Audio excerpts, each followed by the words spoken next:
Bonjour à tous les auditeurs et fidèles de Corbeau News Centrafrique. Ici, Martial Vicos, en direct du Studio C. Aujourd'hui, on ne va pas se mentir, l'actualité nous glace le sang. Les détails qui nous parviennent de la Haute-Koto parlent d'une cruauté qui dépasse l'entendement. Pour en décrypter les sombres contours, je suis accompagné de notre journaliste de terrain, Gisèle Moloma. Bonjour Gisèle, quel tableau nous dresse-t-on ce matin ? Bonjour Martial, un tableau que l'on aurait préféré ne jamais peindre, hélas. La réalité est bien plus sombre que tout ce que l'on peut imaginer, et elle nous arrive de la préfecture de la Haute-Koto où la violence semble n'avoir plus aucune borne. Il y a tout juste une semaine, sur un chantier aurifère situé à 85 km de Samouandja, un citoyen d'origine tchadienne a été sauvagement exécuté et démembré par les mercenaires russes du groupe Wagner. Sa tête et ses deux mains découpées ont ensuite été plantées sur des tiges en bois, formant un horrible trophée destiné à semer la peur au sein de la population. Un horrible trophée. Gisèle, le mot est faible pour décrire ce que l'on entend là.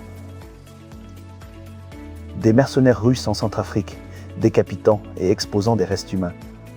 C'est le genre d'information qui nous fait douter de l'humanité de certains individus. Comment cela a-t-il pu se produire ? Dans quelles circonstances ? Martial, les faits se sont déroulés au milieu de la nuit, entre 2h et 3h du matin. Des mercenaires russes ont fait irruption dans l'une des habitations de fortune du site minier où résidait la victime.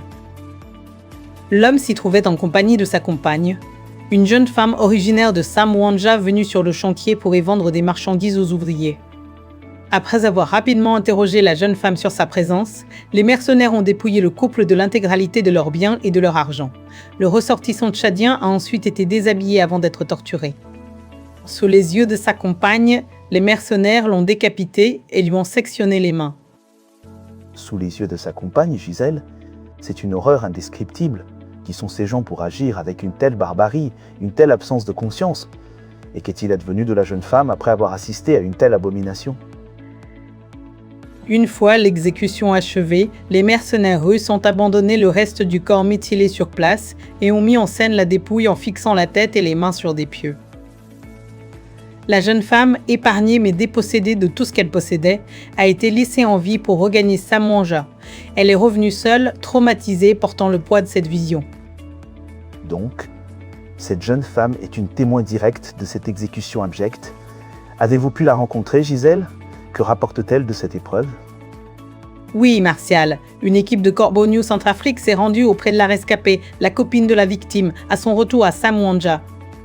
La jeune femme présente des signes de traumatisme psychologique sévère, incapacité à s'exprimer clairement, crise de larmes ininterrompues et désorientation causée par l'horreur de la scène à laquelle elle a été contrainte d'assister.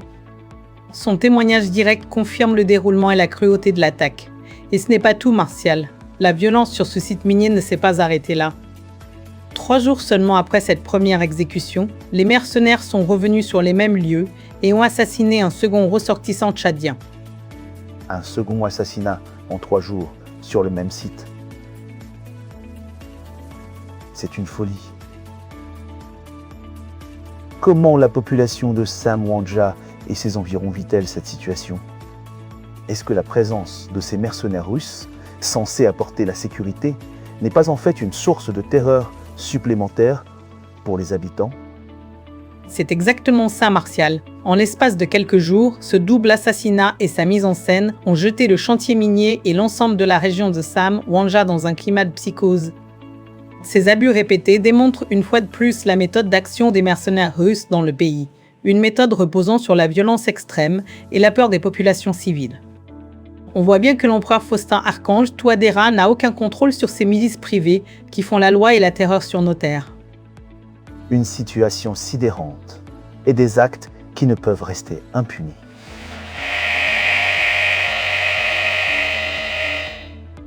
Merci beaucoup Gisèle Moloma pour ce compte-rendu glaçant.